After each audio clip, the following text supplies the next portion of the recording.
Assalamualaikum warahmatullahi wabarakatuh.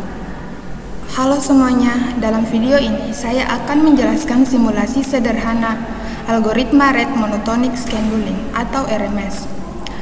Perkenalkan, nama saya Wilda Makfira dengan NIM 2022011012. Kita akan melihat bagaimana RMS bekerja dalam menjadwalkan task pada sistem real time serta kapan terjadi perempatan dalam apakah semua task bisa memenuhi deadline-nya. Pertama-tama, apa itu Rate Monotonic Scheduling? RMS adalah algoritma penjadwalan dengan prioritas tetap. Artinya, setiap task memiliki prioritas yang ditentukan sejak awal dan tidak berubah. Prioritas ini ditentukan berdasarkan periode dari task tersebut.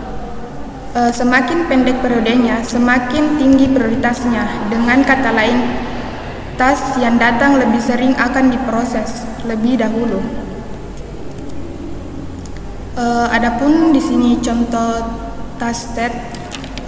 Untuk memahami cara kerja RMS, mari kita lihat contoh task berikut.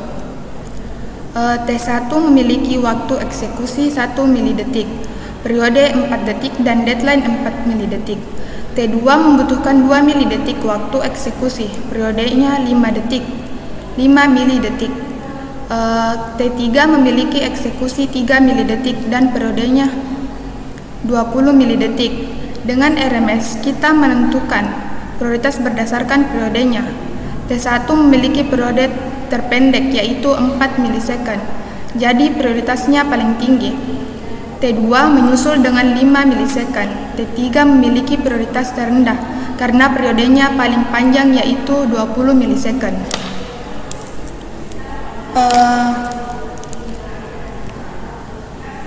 Untuk Gantt chart eksekusi, berikut adalah timeline eksekusi dari waktu 0 hingga 20 milidetik.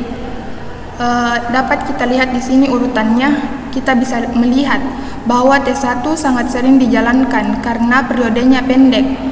Setiap kali T1 datang, ia langsung dieksekusi karena memiliki prioritas paling tinggi. T2 dan T3 akan berjalan hanya jika tidak ada T1 yang aktif.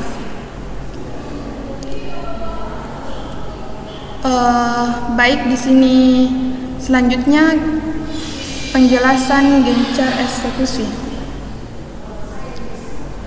Visualisasi Gantt chart membantu kita memahami urutan eksekusi ini secara lebih jelas.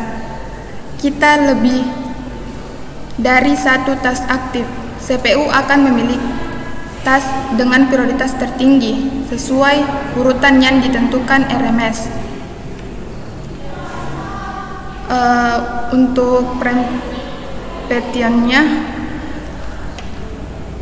terjadi ketika ada task dengan prioritas lebih tinggi datang saat task lain sedang berjalan. Contohnya ketika T2 sedang berjalan, lalu T1 tiba, maka T2 akan langsung dihentikan sementara dan CPU akan berpindah ke T1. Setelah T1 selesai, CPU kembali melanjutkan T2.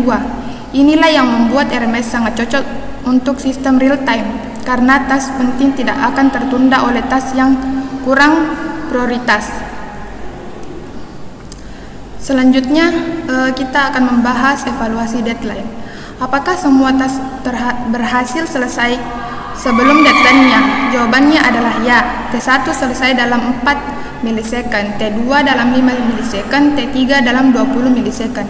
Artinya semua task can do label dan tidak ada yang melewati deadline. Ini menunjukkan bahwa kombinasi task dan utilisasi CPU-nya masih aman.